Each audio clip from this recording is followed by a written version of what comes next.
ہم اپنی اولادوں کو نکاح سے قبل سکھانے کا عہد کریں، وہ یہ ضرور سکھائیے کہ بیٹا رشتوں کا تقدس اور رشتوں کی عزت کتنی بڑی چیز ہے، اور یہ عزت بڑوں کی کرنا، چھوٹوں پہ شفقت کرنا، یہ اسلام کی بیسک تعلیمات ہیں، جس کو ہم نے اتنے بڑے جو ہے وہ پلیٹ فارم پہ کھڑا کر دیا، جس کو اتنے بڑے گراؤنڈ میں کھڑا کر دیا کہ دو خاندان اگر وہ اچھا ڈیسیژن نہیں کرے گا تو دو خاندان آپس میں ٹوٹ جائیں گے۔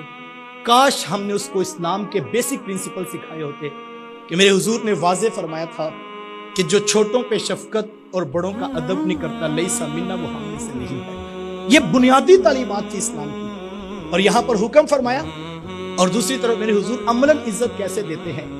آقا کریم علیہ السلام تشریف فرما تھے، دور سے حضرت ابو قحافہ رضی اللہ تعالیٰ عنہ، حضرت ابو بکر صدیق رضی اللہ تعالیٰ عنہ کے والد ہیں، حضرت ابو بکر صدیق رضی اللہ تعالیٰ عنہ نے ان کا ہاتھ پکڑا ہے، اور ان کے والد صاحب کی عمر تقریباً 90 سے 92 سال ہے، داڑھی سفید ہو چکی ہے، آنکھوں میں بینائی ختم ہو چکی ہے، اور وہ ان کا ہاتھ پکڑ کر ان کو حضور کی طرف لا رہے ہیں۔ آقا کریم علیہ السلام کی نظر پڑی تو میرے حضور اٹھ کھڑے ہوئے، اور حضور آگے بڑھ کر مصافحہ کرتے ہوئے فرمایا، ابو بکر، آپ نے بڑے میاں کو تکلیف کیوں دی؟ آپ نے مجھے بتایا ہوتا میں خود چل کر ان کے پاس آ جاتا۔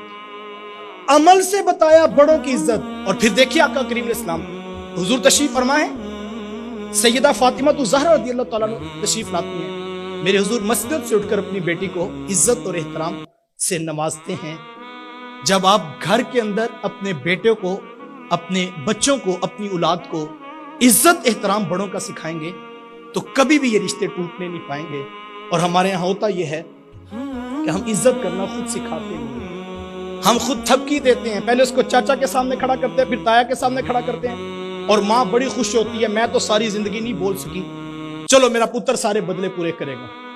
اور پھر جب وہ ماموں اور خالہ کے سامنے بولتا ہے تو پھر باپ بڑا مطمئن ہوتا ہے، چلو میں نے سسرال والوں کو آج تک کچھ نہیں کہا تھا، پتر جوان ہو گئے، یہ ساری پوری کر لے گا بات، اور ہم بڑے خوش ہوتے ہیں۔ میں کہتا ہوں جب وہ بڑوں کے سامنے بے ادب ہو رہا ہوتا ہے، ہم مطمئن ہوتے ہیں کہ چلو پتر جوان ہو گیا ہے، اب پورے خاندان اور برادری سے بدلے پورے کر لے گا۔ اور وہ بیٹا جس کے ہاتھ میں بے ادبی کا خنجر اور بے عزتی کرنے کی تلوار ہم نے پکڑائی ہوتی ہے، کل کو جب ہماری گردن پہ رکھتا ہے تو ہم کہتے ہیں پتہ نہیں بیوی کے پیچھے لگ گیا ہے، پتہ نہیں کہاں سے یہ سیکھ آیا ہے، کل تک تو ہمارا بڑا ادب کرتا تھا۔ نہیں میاں، تم نے خود اس کو سکھایا تھا، تم خوش ہو رہے تھے چاچے مامے بابے کی بے عزتی کرتا ہے اور پورے خاندان میں کسی کو بولنے نہیں دیتا ہے۔ وہ جو بے ادبی کرنا جان گیا، جس نے بے عزتی کرنے کا خنجر ہاتھ میں پکڑ لیا، کیا سمجھتے وہ ساری دن لوگوں کی گردنیں کاٹے گا؟ جب اس کو فیڈ بیک نہیں اچھا ملے گا، وقت پڑنے پر وہ تمہاری گردن پہ بھی وہ رکھے گا، اور اس وقت نہ کہنا یہ کہاں سے سیکھ آیا۔ خدا را اپنی اولادوں کو عزت کرنا سکھائیے، اور عزت یاد رکھیے گا، عزت ہمیشہ کرنے سے ریٹرن ملتی ہے۔ ہمارا ایک بڑا عجیب نفسیاتی سا مسئلہ لگتا ہے کہ ہم میں سے کوئی شخص کسی کو عزت دینے کے لیے تیار نہیں، لیکن تقاضا ہر کسی کا کہ مجھے عزت ملنی چاہیے۔ عزت واحد وہ چیز ہے جو دینے سے ریٹرن ملتی ہے۔ لیکن میرے پاس ایک نوجوان آیا تو وہ کہنے لگا جی بس میں فیصلہ کوئی کرنا چاہتا ہوں۔ تو میں نے کہا ریزن کیا؟ کہتا جی بتاؤں کیا، میرا سسرال تو میری عزت بھی نہیں کرتا۔ تو میں نے کہا پھر سوچیے آپ کیا کہہ رہے ہیں؟ وہ کہتا میرا سسرال میری عزت نہیں کرتا۔ تو میں نے کہا بیٹا، جنہوں نے اپنی عزت تمہارے گھر میں بیچ دی ہوئی ہے، بھلا انہوں نے بھی تیری عزت نہیں کرنی؟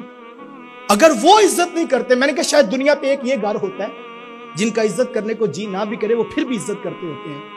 اور اگر کسی کو وہاں سے بھی عزت نہیں ملتی، اس کو اپنے اندر بھی اترنا چاہیے کہ میں ہوں کیا کہ سسرال والے بھی میری عزت نہیں کرنا چاہتے۔ جنہوں نے اپنی بیٹی اور اپنی بہن کا جو ہے وہ ساتھ تمہارے ساتھ گھر میں بیچ دیا، کیا ان سے بھی عزت کی ڈیمانڈ ہے ابھی؟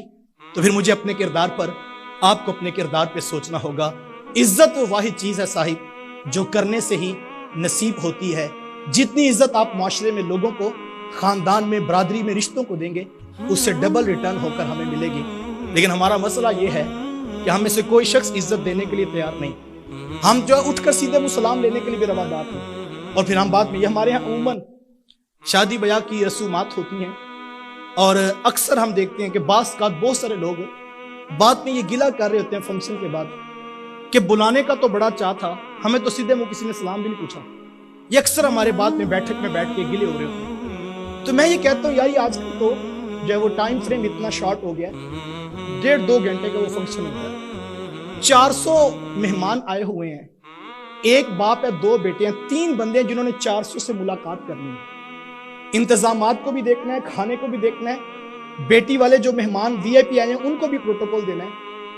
کیسے ممکن ہے کہ 120 منٹ میں 3 بندے 400 بندوں کو مطمئن کر کے گھر بھیجیں؟ تو یہ ممکن ہی نہیں ہے۔ تو میں یہ کہتا ہوں کاش ان 400 میں سے کوئی 10 بندے اٹھ کر اس بات کی قربانی دیں اور آ کر کہیں جناب آپ نے ٹینشن نہیں لینی، یہ 3 ٹیبلز پر میں کھڑا ہوں، دوسرا کہ جناب اگلے 3 پر میں کھڑا ہوں، تیسرا کہ آگے میں کھڑا ہوں، اور آپ نے ٹینشن نہیں لینی، یہ سارے مہمان میرے ہیں۔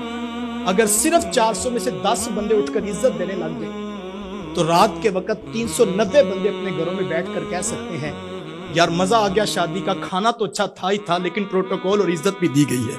لیکن ہمارا مسئلہ یہ، ہمیں سے کوئی بندہ اٹھ کر عزت دینے کے لیے تیار نہیں، مانگنے پر سارے گلا کرتے ہیں۔